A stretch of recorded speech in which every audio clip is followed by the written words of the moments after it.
So I'd like to start with a beautiful reading from Kabir. Ich möchte mit einem ganz wunderschönen Text von Kabir beginnen. This poem speaks to beginning to trust ourselves in our own direct experience. In diesem Gedicht geht es darum, wie wir beginnen, uns selbst zu vertrauen und unserer eigenen Erfahrung.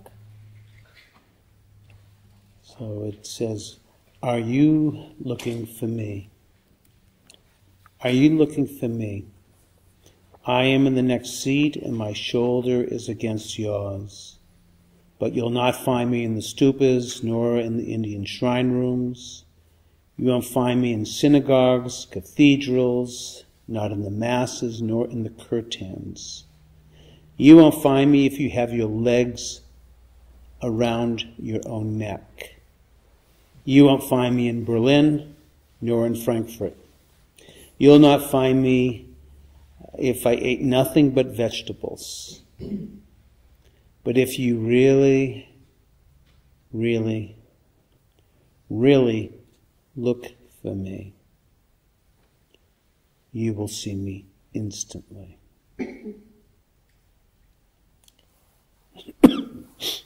Suchst du nach mir?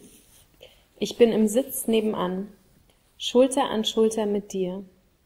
Du wirst mich nicht in den Stupas finden, nicht in indischen Heiligenschreinen, nicht in Synagogen oder Kathedralen, nicht in Messen oder Kirtans, nicht in Berlin oder Frankfurt, nicht in Beinen, die sich um deinen Nacken binden und nicht darin, nichts anderes zu essen als Gemüse. Wenn du wirklich, wirklich, wirklich nach mir schaust, wirst du mich sofort sehen. Workly.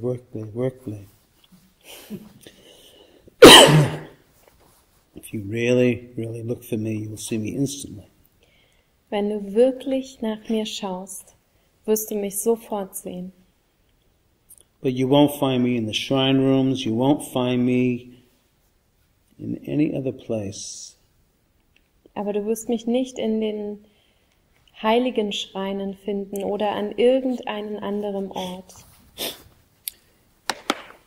This poem is speaking about looking inside. In diesem Gedicht geht es genau darum, nach innen zu schauen. Lao Tzu from the Tao Te Ching says, there's no need to look outside your window, for everything you need to know is inside you. Lao Tzu aus dem Tao Te Ching schreibt, es gibt keinen Grund, dass du aus dem Fenster hinausblickst, denn alles, was du wissen musst, findest du in dir. It's truly an inside job, this practice. Diese Praxis ist eine wahre innere Arbeit. So we've been here now for 3 full days of practice. Wir sind hier jetzt und haben 3 vollständige Praxistage hinter uns gebracht. And I can tell from, the interviews, the practice discussions that there's some settling that's beginning to happen.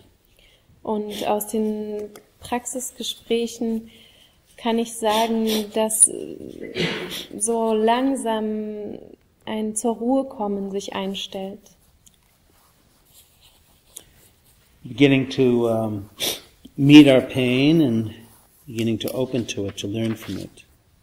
Wir beginnen uns unserem Schmerz gegenüber zu öffnen, ihn zu fühlen und von ihm zu lernen.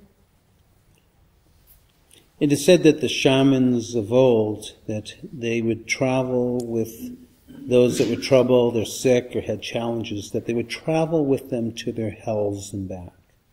Und in den schamanischen Traditionen heißt es, dass die Schamanen mit denjenigen, die in Schmerz waren oder auch Schwierigkeiten widerfuhren, dass sie mit ihnen in deren Hölle und wieder zurückgereist sind. It seems very terrifying, traveling with those that have challenges to their own hells and back. Und das klingt ziemlich angsteinflößend, mit denjenigen, die Probleme haben, in deren Hölle zu reisen und wieder zurück. It is said that the only way that they could do that was that they have to have traveled to their own hells and learn how to come back. Und es heißt, dass die einzige Art und Weise, wie die Schamanen dazu in der Lage waren, war der Grund, dass sie selbst zu ihren eigenen Höllen bereits gereist waren und auch dort wieder zurückgefunden haben. We're learning to be with ourselves, with the different visitors that come and go. Wir lernen, mit uns selbst zu sein und die verschiedenen Besucher, die kommen und gehen, willkommen zu heißen. Rumi speaks about in his poem The Guest House. Davon spricht auch Rumi in seinem Gedicht Das Gasthaus. That this being human is a guest house and every morning can be a new arrival. Das menschliche Dasein ist ein Gasthaus, jeden Morgen eine neue Ankunft. A joy, a depression, a meanness, a momentary awareness comes as an unexpected visitor. Eine Freude, eine Niedergeschlagenheit, eine Gemeinheit, ein kurzer Moment von Achtsamkeit kommt als unverhoffter Besucher. Rumi says to welcome and entertain them all, even if they're a crowd of sorrows who violently sweep your house and empty all of its furniture. Und Rumi sagt, begrüße und bewirte sie alle, selbst wenn es eine Schar von Sorgen ist, die gewaltsam dein Haus all seiner Möbel entledigt. He invites us to treat each guest honorably. It may be clearing you out for some new delights. Und er lädt uns ein, jeden Gast ehrenvoll zu behandeln, denn vielleicht bereitet er dich auf eine neue Wonne vor. The dark thoughts, the shame, the malice, meet them at the door and invite them in. Dem dunklen Gedanken, der Scham, der Bosheit, begegne ihnen an der Tür und lade sie herein. And be grateful for whoever comes, because each has been sent as a guide from beyond. Sei dankbar für jeden, der kommt, denn jeder Einzelne wurde als Führer aus dem Jenseits gesandt. So that last part, be grateful for whoever comes, because each has been sent as a guide from beyond. Und dieser letzte Teil, sei dankbar für jeden, der kommt, denn jeder Einzelne wurde als Führer aus dem Jenseits gesandt. That can perhaps at first appear to be kind of mysterious. Es klingt vielleicht anfangs etwas mysteriös. But I think what Rumi's pointing to Aber ich glaube, worauf Rumi hinweist, in this invitation of being grateful for whoever comes, mit seiner Einladung dankbar zu sein gegenüber jedem, der kommt, and that there's a certain wisdom of when we become aware of where we're stuck, where we're holding back, this is a place of potential learning and growth.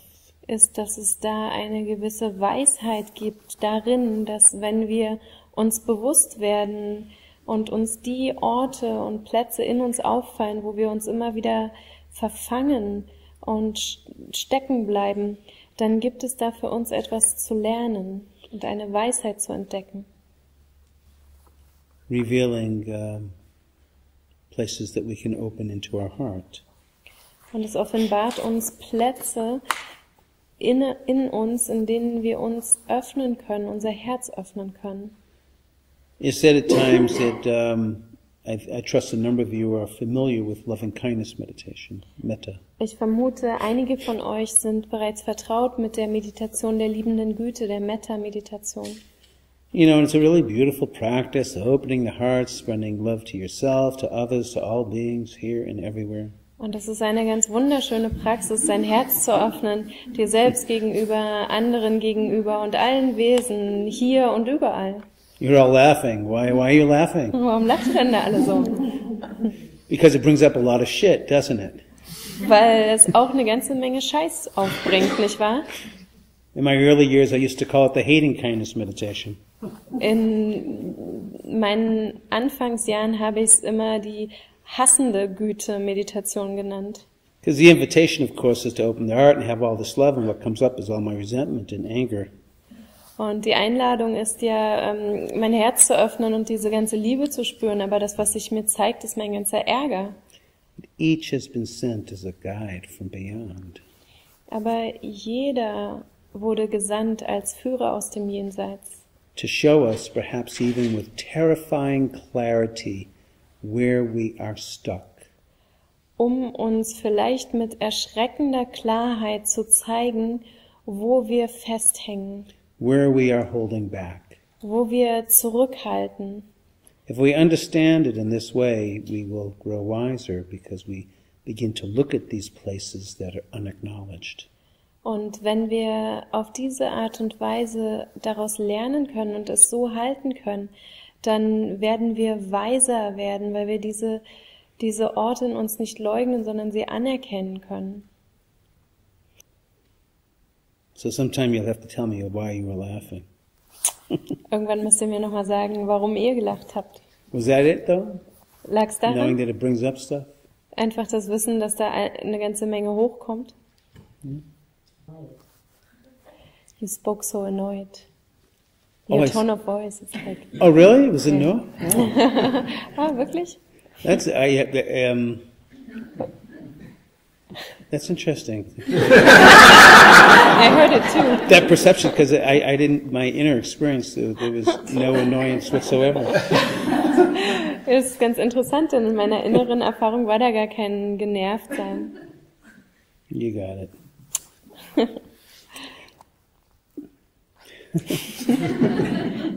No, I think it's lovely. Extending love to oneself, to all beings, here and there and everywhere. What's so annoying about that? That's beautiful. Nee, ich glaube wirklich, dass es was ganz Wunderbares ist, diese Liebe zu spüren, mir selbst gegenüber, anderen gegenüber und für alle Wesen hier und überall. Ist doch super, ist doch schön. But I think you got that it's not easy to feel that. Aber ich denke, was auch rübergekommen ist, ist, dass es nicht einfach ist, das zu spüren. And sometimes what comes up is all the things that block it. Und das, was sich dann zeigt, sind all die Dinge, die sich in den Weg stellen, die es blockieren. What I want to convey, that those blockages are the messengers that will reveal our heart. Und was ich rüberbringen möchte, ist, dass diese Blockaden die Botschafter sind und die zeigen uns das auf, was unser Herz gefangen hält. Not to be pushed away or denied. Und es ist wichtig, die nicht zu leugnen oder wegzuschieben, von uns zu weisen. Hafiz speaks about the ruby is buried right inside there. Und Hafiz spricht davon, dass der Rubin genau dort drin verborgen liegt. But sitting in meditation is not so easy. In der Meditation zu sitzen ist nicht so einfach. You know, on the outside, if someone looked in here, wow, what a peaceful group of people. Wenn jemand von außen hier mal hineinschaut, denkt er vielleicht, oh, was für eine schöne, friedvolle Gruppe von Menschen. But if they got a chance to take a look inside your own mind and heart, like, oh my God, it's a battlefield. Aber wenn ihnen die Gelegenheit gegeben würde, in dein Herz und deinen Geist zu schauen, dann, oh je, das ist ein Kriegsschauplatz. You know, Spirit Rock is this beautiful pastoral place. It's just gorgeous, beautiful. Spirit Rock, das Meditationszentrum, ist so wunderschön ländlich gelegen. Es ist einfach herrlich. We also have some peacocks and turkeys and deer and all types of beautiful things. Wir haben da auch Pfauen und Truthähne und Rehe und viele, viele wunderschöne Dinge. But inside the meditation hall, as still and as quiet and as beautiful as it is, it's a cooker in there. Aber in der Meditationshalle, so schön und ruhig es darin auch ist es doch wie ein Dampfkochtopf. Because I think we all know, as we sit with ourselves and bring awareness, lots is going on, as I mentioned. Denn ich denke, wir alle wissen, wenn wir mit uns selbst sitzen und das Licht unseres Bewusstseins scheinen lassen, dass sehr viel in uns vorgeht. At times it's like walking into a hall of mirrors, starring me, myself, and I. Und es ist dann so, als wenn man in einen verspiegelten Raum kommt und überall, wo man hinschaut, sieht man nur ich. The 10,000 joys and sorrows. Die 10.000 Freuden und 10.000 Leiden. But I think that a sense that we're here with a willingness, because we have a desire to know what is true and to heal, that we're willing to sit and investigate ourselves. Und wir sitzen hier und haben eine Bereitschaft und ein Begehren, das kennenzulernen, was wirklich wahr ist. Und so sitzen wir hier. You are not walking past yourself, but moving into yourself. Und sind bereit zu untersuchen. Und du läufst nicht an dir vorbei, sondern bist bereit, tief in dich zu schauen. And deep bows to you for doing this. Davor möchte ich mich tief vor dir verneigen. It says that some of the most difficult work in the world is this work on ourselves. Und es heißt, dass eine der schwierigsten Arbeiten und Aufgaben in der Welt diese Arbeit an uns selbst ist. And it's amongst the noblest of works. Und es ist auch eine der edelsten Arbeiten. Purification, the deeper wisdom and compassion that comes through practice. Diese Reinigung und die tiefere Weisheit und das Mitgefühl, was sich uns durch die Praxis offenbart. And of course, not many of us are able or willing or interested to sit with oneself. Und nicht viele von uns sind dazu bereit oder interessiert, mit sich selbst zu sitzen. St. Augustine lived in the year 399. Der heilige Augustin lebte im Jahr 399. 399 is a long time ago. 399 ist schon ganz schön lange her. It's much older than this castle. Es ist viel länger her, als dieses Schloss alt ist. And he has he wrote like a little comment of his observation of Und er life. hat so einen kleinen Kommentar zu seiner Beobachtung des Lebens geschrieben. So again, this is written in 399. Er schrieb das 399. He says, people travel to wonder at the height of the mountains, at the huge waves of the seas. People wonder at the long courses of the rivers and the vast compass of the ocean. People wonder at the circular motion of the stars, and then they walk right past themselves without ever wondering. Die Menschen reisen, um zu staunen. Staunen über die Gipfel der Berge, die großen Wellen der Meere, die langen Läufe der Flüsse, den gewaltigen Umfang des Meeres, die kreisförmigen Bahnen der Sterne, und sie ziehen an sich selbst vorbei, ohne jemals zu staunen. Walking right past themselves without ever wondering. Und sie ziehen an sich selbst vorbei, ohne jemals zu staunen. You're not doing that here. Ihr macht das hier nicht. And there's a willingness to look at what is here and to begin to wonder about it, begin to investigate. What is this? Ihr habt die Bereitschaft, wirklich mit dem zu sein, was sich zeigt, was da ist, und sich zu fragen, was ist das? And we find that there is, throughout this world, in many psychological, philosophical, and religious traditions, this perennial wisdom of turning into what's here. Und in vielen der psychologischen, philosophischen und spirituellen Traditionen gibt es diese immerwährende, ewige Weisheit, sich nach innen zu wenden. A wonderful German poet, Rilke, he speaks about this in the myth about dragons. Auch Rilke schreibt in seinem Mythos der Drachen davon. If we only arrange our life in accordance with the principle which tells us that we must always trust in the difficult, then what now appears to us as the most alien will become our most intimate and trusted experience. How could we forget those ancient myths that stand at the beginning, the myths about dragons that at the last moment are transformed into princesses? Perhaps all the dragons in our lives are princesses who are only waiting to see us act just once with beauty and courage. So you must not be frightened if a sadness rises before you larger than any you've ever seen, or if anxiety like light in the cloud shadows and moves over your hands and everything that you do. You must realize that something has happened to you, that life has not forgotten you, that it holds you in its hands and will not let you fall. Why do you want to shut out of your life any uneasiness, any miseries, or any depressions? For after all, you do not know what work these conditions are doing inside you. Und wenn wir nur unser Leben nach jenem Grundsatz einrichten, der uns rät, dass wir uns immer an das Schwere halten müssen, so wird das, welches uns jetzt noch als das Fremdeste erscheint, unser Vertrautestes und Treuestes werden. Wie sollten wir jene alten Mythen vergessen können, die am Anfang aller Völker stehen, der Mythen von den Drachen, die sich im äußersten Augenblick in Prinzessinnen verwandeln. Vielleicht sind alle Drachen unseres Lebens Prinzessinnen, die nur darauf warten, uns einmal schön und mutig zu sehen.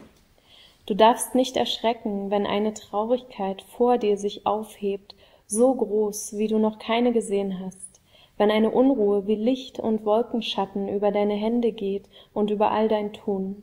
Du musst denken, dass etwas an dir geschieht, dass das Leben dich nicht vergessen hat, dass es dich in der Hand hält, es wird dich nicht fallen lassen. Warum willst du irgendeine Schwermut von deinem Leben ausschließen, da du doch nicht weißt, was diese Zustände an dir arbeiten? So beautiful. So schön. And I bet in the mother language of German is just so poetic and beautiful. Und ich wette, dass in der Muttersprache Deutsch das wirklich sehr poetisch und schön klingt. So what Rilke is pointing to is, as Rumi is in saying, to embrace, to make contact with the pain, the fear, the angst. Und auch Rilke weist wie Rumi darauf hin, Kontakt zu machen mit der Angst, mit dem Schmerz. And the peacocks agreeing. Und auch die Pfauen stimmen zu. And I know that for many of us that this might feel to be counterintuitive. Und ich weiß auch, dass es vielen so vorkommt, als würde es unserer Intuition entgegenlaufen. Turning into the pain. Uns dem Schmerz zuwenden. I want to get away from it. Ich möchte doch weg davon. This is very natural for many of us. Und das ist auch ganz natürlich für viele von uns. But there's a wisdom that's inviting, perhaps as a way to turn in and to work with it. Aber es gibt eine Weisheit, die uns einlädt und vorschlägt, vielleicht gibt es eine Möglichkeit, damit zu arbeiten. I'll tell you a story. Ich erzähle euch eine Geschichte. So I grew up in the Boston, Massachusetts area. Ich bin in der Region um Boston, Massachusetts aufgewachsen. And we have winter there, probably just like here in Germany, snow and so forth. Und da gibt es Winter, wahrscheinlich genauso wie hier in Deutschland mit Schnee und allem drum und dran. You all get snow? Kriegt ihr hier Schnee? Yeah. And when I was 16, I got my license and was driving, and I had to drive in the wintertime. Als ich 16 Jahre alt war, erhielt ich meinen Führerschein und begann Auto zu fahren und fuhr dann natürlich auch im Winter. And on occasion, I would get into a skid and my car would skid out. Und hin und wieder kam ich ins Rutschen mit meinem Auto. And catching some ice or snow, the car would slip. Auf Schnee oder vereister Fahrbahn. And I would impulsively try to get away from the skid. Und ganz impulsiv habe ich dann immer weggelenkt. Turn my wheels away from it. Und meine Räder entgegengestellt. And I would just skid even more. Und das führte dazu, dass ich noch mehr ins Rutschen kam. I didn't like it. Das gefiel mir nicht. Unpleasant feeling tone. Unangenehme Gefühlsregung. I remember one time telling my dad about this, and he said to me, Bob, if you want to get out of the skid, you've got to turn into it. Und ich erinnere mich daran, dass ich eines Tages meinem Vater davon erzählt habe, und er hat gesagt, Bob, wenn du aus diesem Rutschen herauskommen möchtest, dann musst du hineinlenken. And when I first heard it, that scared me, and I told him, not letting him know I was scared, I said, that's crazy. Als ich das zuerst gehört habe von ihm, hatte ich Angst, und deswegen habe ich ihm gesagt, natürlich habe ich ihm nicht gesagt, dass ich Angst habe, sondern ich habe gesagt, das ist doch verrückt. But it did scare me. Aber es hat mir ganz schön Angst gemacht, dieser Gedanke. So I didn't believe him, and I kept on turning away from the skid all winter and kept on skidding out. Also habe ich ihm keinen Glauben geschenkt und habe den ganzen Winter über, jedes Mal, wenn ich ins Rutschen kam, entgegengelenkt und bin immer weiter gerutscht. And after eventually experiencing the futility of turning away and it never straightening out, und nachdem ich dann irgendwann erkannt habe, wie schädlich oder sinnlos es ist, dagegen zu lenken und dass es niemals dazu führt, dass ich wieder gerade fahre, I decided, well, what the heck, let me just very slightly, the next time I skid, turn just a teeny weeny little bit into it. So habe ich mir dann also gedacht, ach Gott, was zur Hölle, was soll's? Vielleicht, wenn ich das nächste Mal ins Schleudern und ans Rutschen komme, dann kann ich ja mal ein klein wenig probieren, doch hineinzulenken. Just a baby finger. Und zwar nur so ganz minimal. And I'll never forget that day when it did happen and I turned just a little bit in and I couldn't believe it. I could feel the momentum of my car moving towards straightening.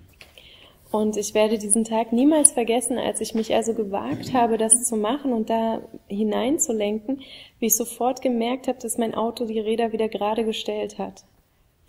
And this experience was like planting a seed in me. Und diese Erfahrung hat wie einen Samen in mir gesät. It took a long time to really begin to understand and to know. Es hat natürlich lange gedauert, das wirklich zu verstehen. But that seed was that if I begin to turn into my fear, I can straighten out. Aber dieser Samen, der dort gelegt wurde, war diese Idee, dass wenn ich mich meiner Angst zuwende, sich wieder etwas ausrichtet und korrigiert. And I know we might all be thinking this is really counterintuitive, like there's no way I want to turn into my pain. Fear. Und vielleicht denken wir alle, ja, nee, das ist wirklich überhaupt gar nicht in Übereinstimmung mit der Intuition, mich der Angst oder dem Schmerz zuzuwenden. So I'd like to read to you a reading from François Fenelon, who was a Christian monk in the Middle Ages. Jetzt möchte ich euch einen Text von François Fenelon vorlesen, einen christlichen Mönch aus dem Mittelalter. And it's written in some wonderful middle-aged language that I think you'll appreciate. Er hat es in etwas mittelalterlicher Sprache geschrieben. But it's about this turning in. Und es geht genau um dieses Zuwenden. And so he says, as the light increases, and we can use the word light as the word of mindfulness. You're seeing more clearly what's here. So schreibt er, wenn das Licht heller wird und bezogen auf das Licht können wir das verstehen wie als das Licht unserer Achtsamkeit. So maybe I'll just go through it. And so as the light of awareness increases, we may see ourselves to be worse than we thought. And we're amazed at our former blindness as we see issuing forth from the depths of our heart a whole swarm of shameful feelings like filthy reptiles crawling from a hidden cave. We never could have believed that we had harbored such things, and we stand aghast as we watch them gradually appear. But while our faults diminish, the light by which we see them shines brighter, and we can become filled with horror. But these next sentence gives us some hope.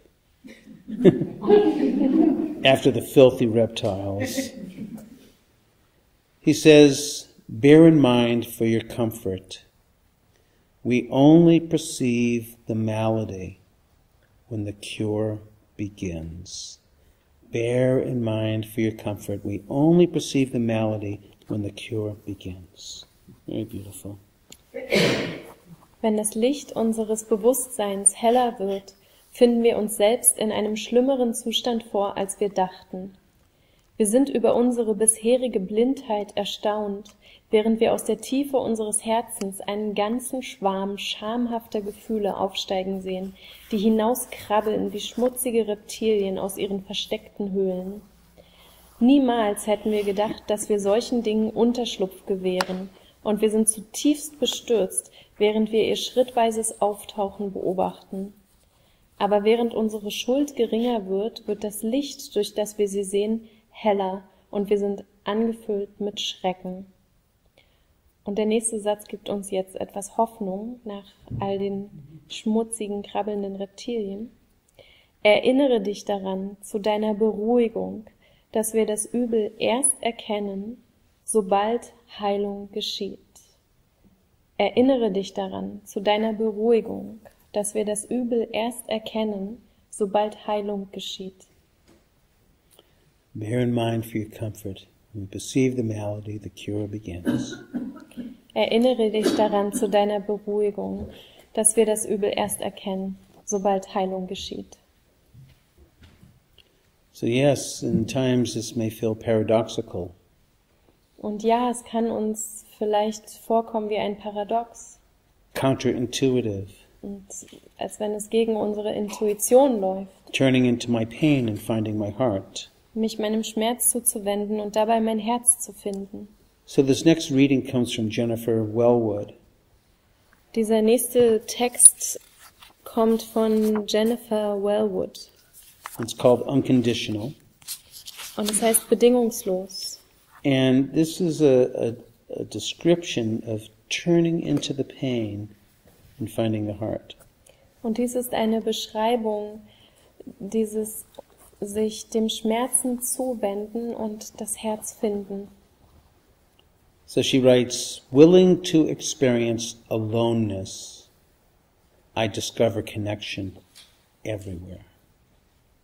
Bereit, Alleinsein zu erfahren, entdecke ich Verbindung überall.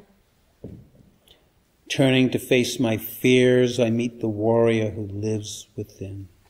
Hinwendend, um meiner Angst zu begegnen, treffe ich die Kämpferin, die im Innern lebt.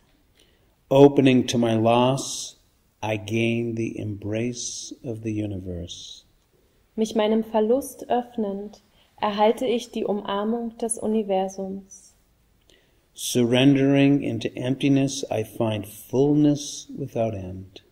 Mich der Leere ergebend, finde ich Fülle ohne Grenzen. Each condition I flee from pursues me, while each condition I welcome transforms me. Jeder Zustand, vor dem ich fliehe, verfolgt mich. Jeder Zustand, den ich willkommen heiße, transformiert mich. This is a very radical wisdom, a radical approach, turning into the fear, the pain, and finding the heart. Dies ist eine ganz radikale Weisheit, eine ganz radikale Herangehensweise. Mich meiner Angst zuwendend, finde ich mein Herz. I mean, she writes, turning into experience aloneness, she discovers connection. Sie schreibt, bereit, Alleinsein zu erfahren, entdecke ich Verbindung. Facing fear, I meet the warrior who lives inside me. Hinwendend, um meiner Angst zu begegnen, treffe ich die Kämpferin, die im Innern lebt. Opening to my loss, I gain the embrace of the universe. Mich meinem Verlust öffnend, erhalte ich die Umarmung des Universums. Surrendering into emptiness, I find fullness without end. Mich der Leere ergebend, finde ich Fülle ohne Grenzen. Each condition I flee from pursues me. Jeder Zustand, vor dem ich fliehe, verfolgt mich. Each condition I welcome transforms me. Jeder Zustand, den ich willkommen heiße, transformiert mich. There's a line from a Grateful Dead song, you can run, but you can't hide. Es gibt eine Zeile in einem Lied von den Grateful Dead, da heißt es, du kannst rennen, aber du kannst dich nicht verstecken. By the way, I love the Grateful Dead. Und so nebenbei, ich liebe die Grateful Dead. You can run to the far ends of the earth and your life will follow you wherever you go. Du kannst bis in die entlegensten Winkel dieser Welt rennen und dein Leben wird dich verfolgen, wo immer du auch hingehst. So perhaps it's more efficient to begin to turn into it. Vielleicht ist es also effizienter, wenn wir uns beginnen, dem zuzuwenden. When the timing is right, of course. Natürlich nur in dem Moment, wo auch der rechte Moment dafür ist. But in the end, you save a little bit of suffering. Und am Ende ersparst du dir dann vielleicht einiges an Leiden. Because there's the suffering of not dealing with it in addition to what you're dealing with.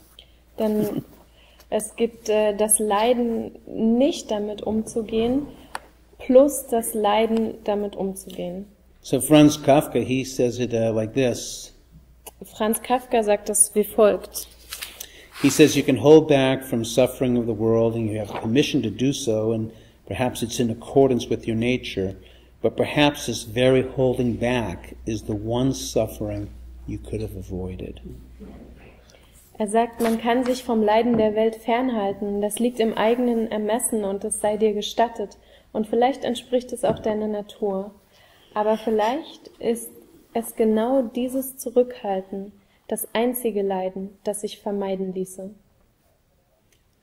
The one suffering you could have avoided. Das eine Leiden, was du vermeiden könntest. And so last night, we spoke about the hindrances. Gestern Abend sprach ich über die Hindernisse. The wanting, the not wanting, the restlessness, the sleepiness, doubt. Das Wollen, das Nichtwollen, die Unruhe, Schläfrigkeit und der Zweifel. And in these collection of teachings in the fourth foundation of the Dharmas, und in dieser Sammlung der Lehren, die wir finden in der 4. Grundlage der Achtsamkeit, right after the teachings about the 5 hindrances are the teachings about the 7 factors of awakening. da finden wir direkt nach dieser Lehre über die Hindernisse die Lehre über die 7 Erleuchtungsglieder oder Faktoren des Erwachens. The first awakening factor is mindfulness. Und dieser erste Faktor, dieses erste Glied nennt sich Achtsamkeit. And of course, I spoke a lot about that this morning in the second foundation. When you become aware of an unpleasant feeling tone, you can respond to it in a more skillful way. Und das habe ich heute Morgen schon sehr viel besprochen, als ich von der 2. Grundlage der Achtsamkeit sprach. Wenn du merkst, dass eine unangenehme Gefühlsregung da ist, dann kannst du auf bewusste Art und Weise auf sie reagieren. So when we awaken, we are breaking free of these old patterns that are fueled by unawareness. Wenn wir erwachen, dann befreien wir uns von diesen alten Gewohnheitsmustern, die durch unsere Unwissenheit genährt werden. Perhaps one moment when we're unaware, we're just reacting to aversion, to not wanting, and just in a cycle of a lot of suffering. In einem Moment, in dem wir unbewusst sind, reagieren wir vielleicht auf mit Ablehnung und Aversion und gehen in so einen reaktiven Kreislauf. But then we become mindful and we recognize we've been caught in this cycle of suffering, fueled unawareness, habitual patterns. Und wenn wir dann bewusst werden, was dort geschieht, dann sehen wir, wie wir in diesem Zyklus, in diesem Kreislauf gefangen sind, der von unserer Unwissenheit gespeist wird. And now that I'm aware of them, I'm going to bring some attention to this. I want to get to know this. I want to get to understand it. Und jetzt, wo es mir bewusst ist, kann ich meine Aufmerksamkeit darauf richten und kann es erforschen und untersuchen und kennenlernen und mir bewusst machen. This is the second factor of awakening, investigation. Und dies beschreibt den 2. Faktor des Erwachens oder dieses 2. Erleuchtungsglied, dieses Erforschen und Untersuchen. And from the place of investigation, the factor of energy, effort begins to arise. Und aus diesem Erforschen und Untersuchen kommt der nächste Faktor, die Energie. From the energy, you're getting into it. There's some joy that's there. Und aus dieser Energie, dass du dich damit befasst, entsteht eine Freude. From the joy, there's a sense of settledness and tranquility, calmness. Und aus dieser Freude entsteht eine Gestilltheit, eine Ruhe. From that calmness, really beginning to settle and getting very concentrated. Und aus dieser Ruhe kannst du konzentriert werden. And that last quality of awakening is balance, equanimity, wisdom. Und das letzte Glied, der letzte Faktor ist Gleichgewicht, Gleichmut, Weisheit. So let's speak about each one. And of course the first, as I mentioned, is mindfulness. Dann lasst uns jetzt alle nochmal im Einzelnen betrachten. Dieses erste Glied, dieser erste Faktor ist die Achtsamkeit. You don't have to be a Buddhist to practice mindfulness. Du musst keine Buddhistin sein, kein Buddhist, um Achtsamkeit zu praktizieren. Mindfulness is an innate quality that all of us as human beings have. Achtsamkeit ist eine innewohnende Qualität, die alle Menschen haben. We have this incredible ability to be aware, to be cognizant, to be mindful of what actually is happening in the here and now. Wir haben diese unglaubliche Qualität, diese Fähigkeit, uns bewusst zu machen, was im Innern passiert. The quality of investigation is also like curiosity. I'm getting interested in what's happening here. Und diese Eigenschaft oder Qualität des Erforschens, Untersuchens, es geht einher mit einer Neugier und einem Interesse, sich auf das zu beziehen, was gerade passiert. And when you think of investigation and curiosity, which I just love, it's really inviting a sense of intimacy. I want to get to know you. Und wenn du dieses Untersuchen und diese Neugier betrachtest, was ich liebe, was mir so gut gefällt, dann zeigt sich auch, dass es einhergeht mit einer Intimität, einer Nähe, einem wirklichen Kennenlernen wollen. The teachings of the Dharma encourage us to see for ourselves with our own experience. Die Lehre des Dharma ermuntert uns, für uns selbst aus unserer eigenen direkten Erfahrung zu sehen. Curiosity investigation's function is to illuminate, to get brighter, to see more clearly what actually is here. Und die Funktion von diesem Untersuchen und dieser Neugier ist, etwas hervorzuheben und klarer darzustellen und sehen zu können, das besser zu erkennen, was da ist. The next quality of energy or effort begins to arise because when you're really getting into something, there's a sense of momentum and energy there. Und daraus entsteht dann das nächste Glied, der nächste Faktor, Energie. Denn wenn du dich wirklich für etwas begeisterst, dann kommt es zu einer bestimmten Energie. It's a feeling of aliveness. Es entwickelt eine Kraft und ein Gefühl der Lebendigkeit.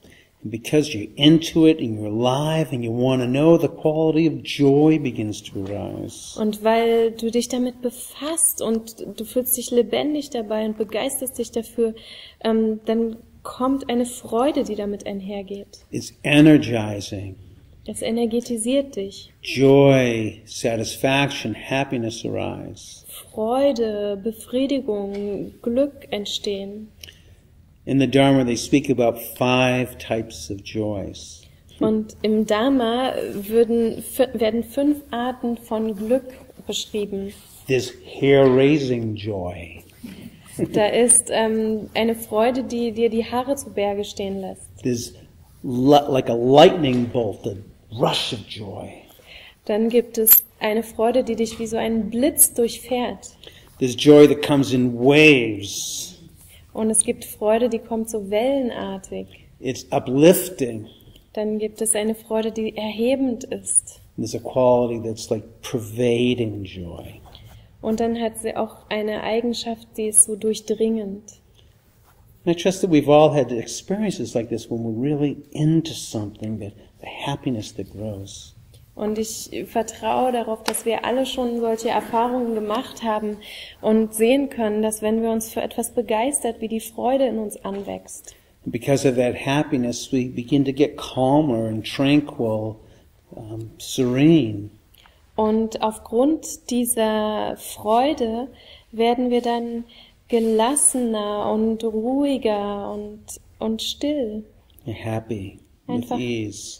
Glücklich und zufrieden, mit unbeschwert. Giving rise to a sense of concentration, deeper steadiness, absorption.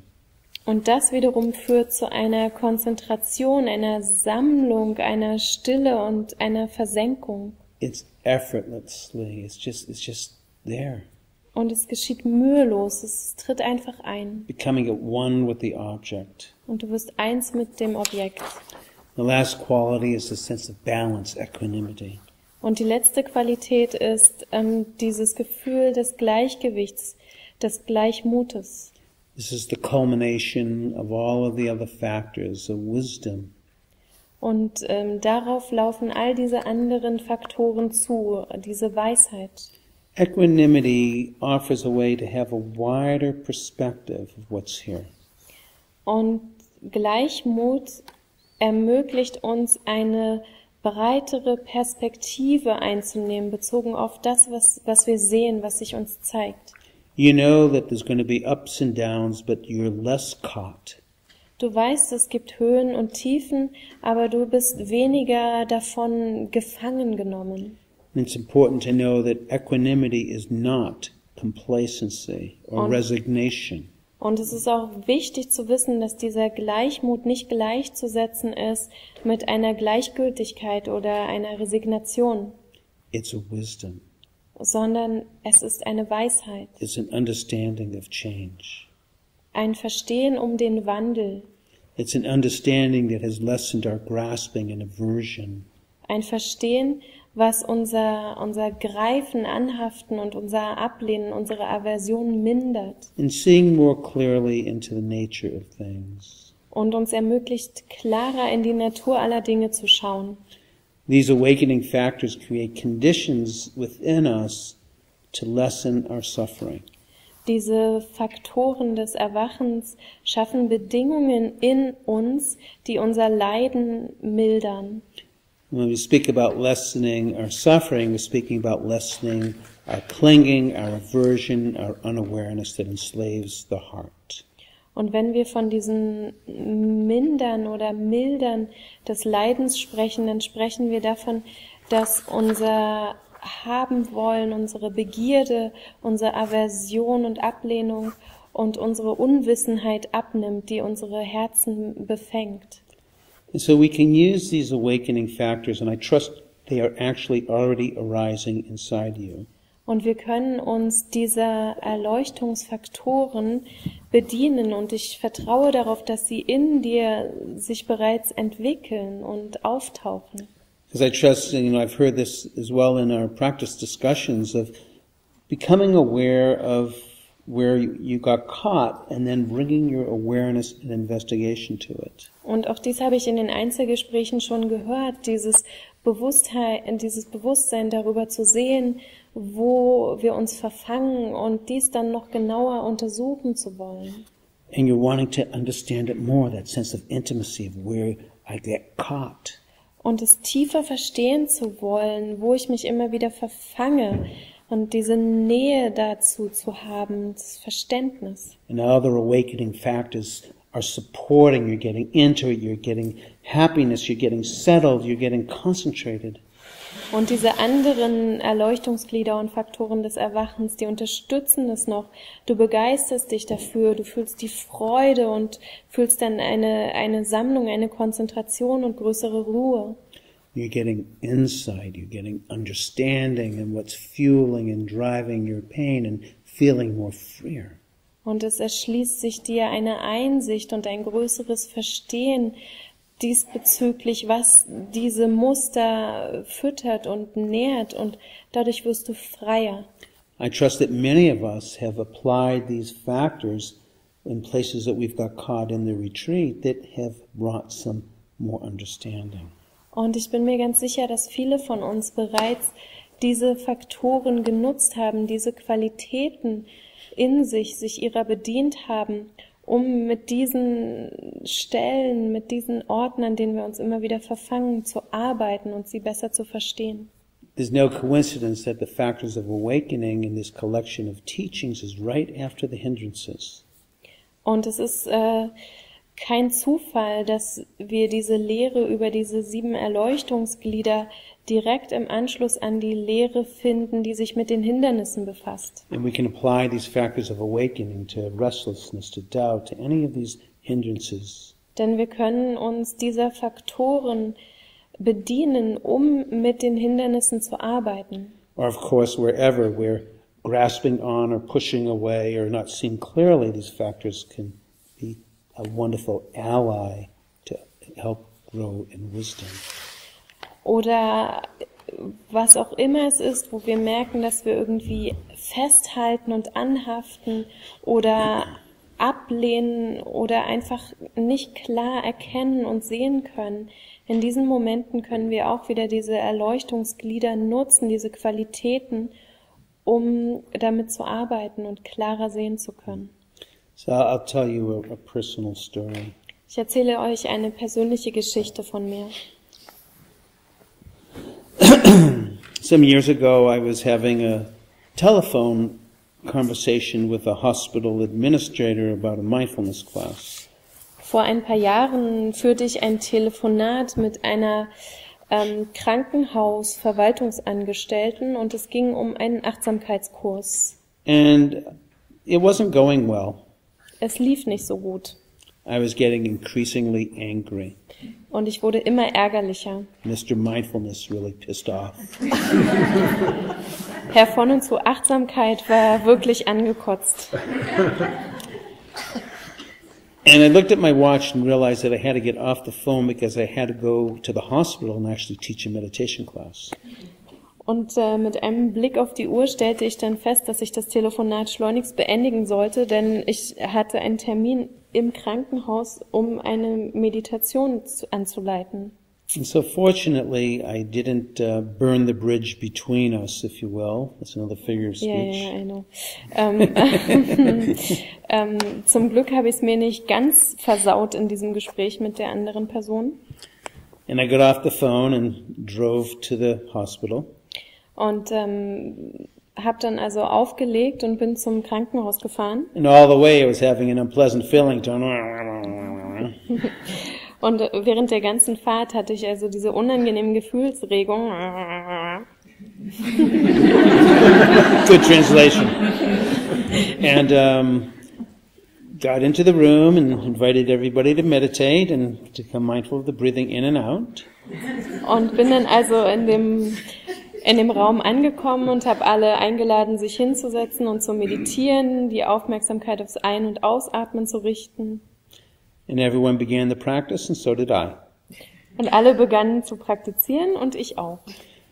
The awareness of breathing for me lasted about one second. Und die Achtsamkeit bezogen auf den Atem hielt ungefähr 1 Sekunde für mich an. And then the unpleasant feeling tone arose, and the thoughts came out, and the emotions, like when I get done with this meditation, I'm going to call her up and really let her have it. Up, back to the breath. Und dann begannen die ganzen Gedanken und Emotionen in mir aufzukochen und Gedanken kamen wie, okay, wenn ich hier fertig bin, dann fahre ich zurück, rufe sie an und dann gebe ich es ihr aber richtig. And then I tried to be with the breath, and then again, another thing I'm going to do, another thing. So this was going on for quite some time. I could not stay with the breath. Und dann versuchte ich, meine Aufmerksamkeit wieder auf den Atem zu richten und 1 Sekunde später ging es gleich wieder los. Ganz viele Gedanken und ganz viele Ideen und da. Und dann habe ich es wieder versucht, zum Atem zu bringen und das ging dann immer hin und her und hin und her. Und ich konnte einfach nicht beim Atem bleiben. It was futile. I could not stay with the breath. Und es war überhaupt nicht dienlich, es war schädlich, ich konnte nicht beim Atem bleiben. And at a certain point, I just had to pause and just acknowledge just how angry and upset I was. Und an einem bestimmten Punkt musste ich einfach innehalten und mir eingestehen und zugestehen, wie ärgerlich und aufgebracht ich war. And I became mindful and became just very aware of just how activated and how triggered I was. Und ich wurde dann also achtsam und mir wurde einfach bewusst, wie sehr getriggert ich war. And then another factor of investigation arose, and I said, I need to go check this out. There's something really here for me. Und dann kam ein weiteres dieser Erleuchtungsglieder zum Vorschein, und zwar dieses Erforschen und untersuchen wollen. Und ich sagte mir, ich glaube, ich muss mir das mal anschauen, da ist wirklich was für mich zu finden. And that investigation wasn't an intellectual or trying to step back and trying to analyze. Why are you angry, Bob? Und dieses Untersuchen war jetzt kein intellektuelles Untersuchen, da wie so rauszutreten und mich zu fragen, warum bist du ärgerlich, Bob? And the investigation I knew was to invite myself to actually feel into the rage, to experience it, not to analyze it, but to feel it and experience it directly. Und die Einladung, die da für mich auf dem Tisch lag oder die da für mich da war, war wirklich nicht diesen Ärger einfach intellektuell zu verstehen und zu ergründen, sondern wirklich ihn zu spüren und ihn zu fühlen. And I have to say that because I was aware at that point and I was curious, I felt safe enough to want to go into it. If I didn't feel safe enough, I would probably just pause and maybe just acknowledge this is big and go back to my breath. Und ich möchte dazu aber auch noch sagen, dass ich mich sicher genug gefühlt habe, mich dem zuzuwenden und das zu erforschen. Wenn ich nicht dieses Gefühl der inneren Sicherheit und des Wohlfühlens damit gehabt hätte, dann hätte ich vielleicht einfach nur anerkannt, Notiz davon genommen und bemerkt, oh ja, das ist ganz schön groß, was da ist, und hätte dann meine Aufmerksamkeit wieder auf den Atem gerichtet. I just felt this was the right thing to do, was to feel into my pain, my anger, which was not pleasant. Aber in dem Moment hatte ich einfach das Gefühl, dass das die richtige Herangehensweise ist, wirklich meinen Schmerz und meinen Ärger zu spüren, und das war nicht angenehm. But just like turning into the skid, even though it felt counterintuitive, I know it straightens out, and I knew I need to turn into my anger and rage here. There's something here for me. Aber genauso wie dieses Hineinlenken, wenn das Auto ins Schleudern kommt und das Wissen darum, dass das wieder hilft, sich auszurichten, wusste ich auch hier, dass ich mich diesem Ärger und diesem Schmerz zuwenden musste. And so I turned into the pain, the rage, and just felt it deeply. Also wendete ich mich meinem Schmerz zu und meiner Wut und spürte sie zutiefst. And every now and again, since I was so activated, I ended up coming back into thoughts and saying, I'm going to do this to this person, I'm going to do that. And then I'd catch myself, oh, come back to the feeling. Come back to the feeling. Anger. Und weil ich aber auch so getriggert war, kam es auch immer wieder vor, dass ich mich in diesen Gedanken verrannte und mich dann wiederfand, wie ich sage, ah ja genau, und das werde ich ihr sagen und das werde ich tun. Und wenn mir das dann aufgefallen ist, konnte ich Notiz nehmen davon, es bemerken und mich dann wieder zurückbringen in das Gefühl und in das Spüren dieses Ärgers. Gradually in time, that anger changed into, I began to feel this deep, very deep sadness.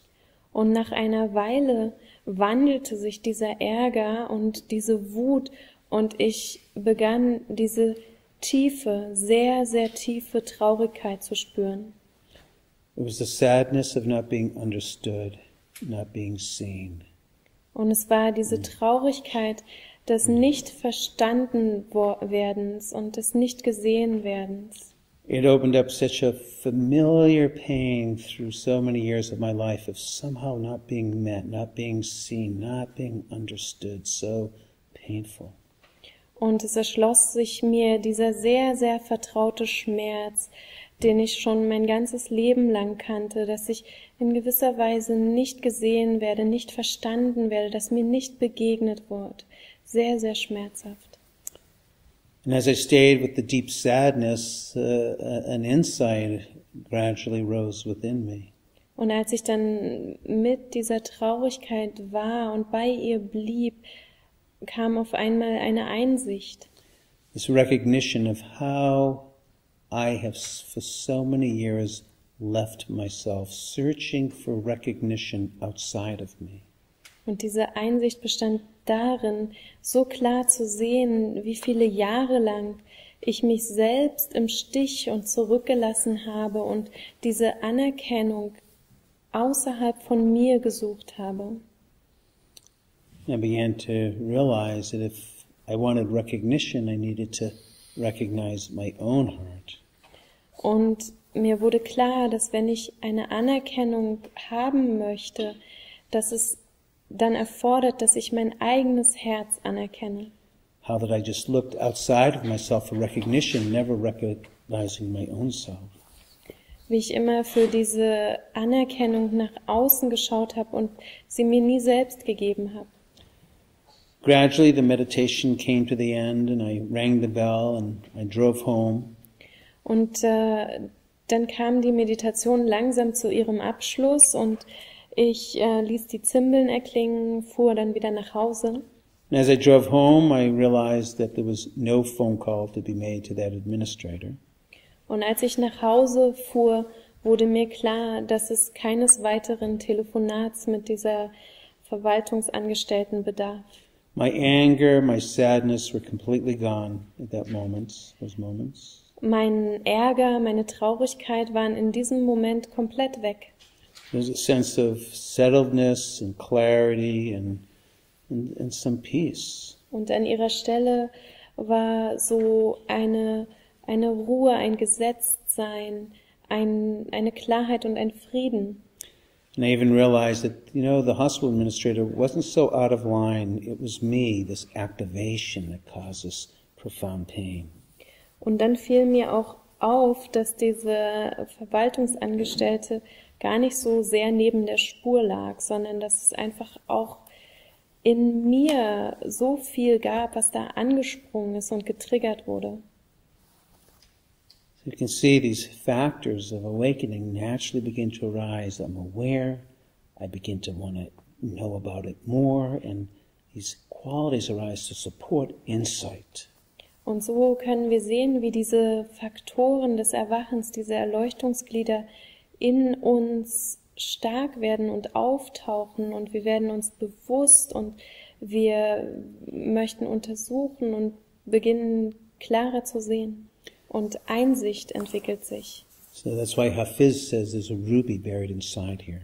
Und darum sagt Hafiz auch, hier drin ist ein Rubin verborgen. Within the anger, the sadness, there was a ruby. Im Ärger, in der Wut, in der Traurigkeit lag ein Rubin. So Kabir also writes about a ruby. Auch Kabir schreibt von einem Rubin. He says the ruby everyone wants has fallen out on the road, and some think it's to the east of us, while others think it's to the west. Some say it's among the earth rocks. Others say no, it's in the waters. But Kabir's instinct told him it was inside, that it was wrapped in his heart. Der kleine Rubin, den alle haben wollen, ist auf die Straße gefallen.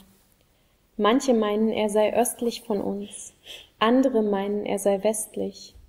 Manche sagen, er sei zwischen den alten Felsen. Andere sagen, er sei in den Tiefen des Wassers. Kabirs Instinkt sagte ihm, er sei im Innern, und so hüllte er ihn sorgsam ein in seines Herzen Gewand. There's a ruby buried inside here.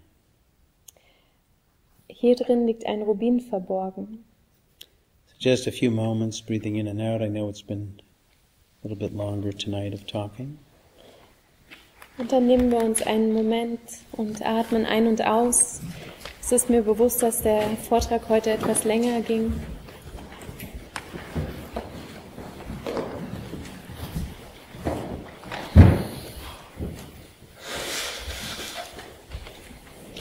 Inatman, ausatman. Effort A, pronunciation C. I get an A for effort, Nadine says, but a C in pronunciation. Jetzt sagt Nadine, es gibt eine 1 für das Bemühen und eine 3 für die Aussprache. So I'll listen more closely, breathing in and breathing out. Dann höre ich nochmal genau zu. Einatmen und ausatmen. Einatman, ausatman. Yes. Ein. And never mind. Einatman, ausatman. There's a Christian mystic that says, be at peace with your own soul, and heaven and earth will be at peace with you. Ein christlicher Mystiker sagt, sei im Frieden mit deiner eigenen Seele und Himmel und Erde werden im Frieden mit dir sein. So just for a few moments, just tasting some freedom. Und dann schmecke für ein paar Momente diese Freiheit. That there's nothing that you need to get or nothing that you have to push away. Dass es nichts gibt, was du haben musst und dass es nichts gibt, was du ablehnst oder von dir weißt. Feeling the freedom of contentment and ease.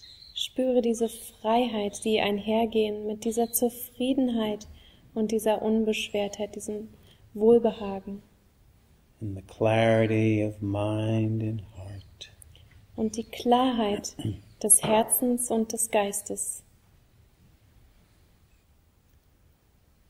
And so may these factors of awakening be an ally and support for your own wisdom.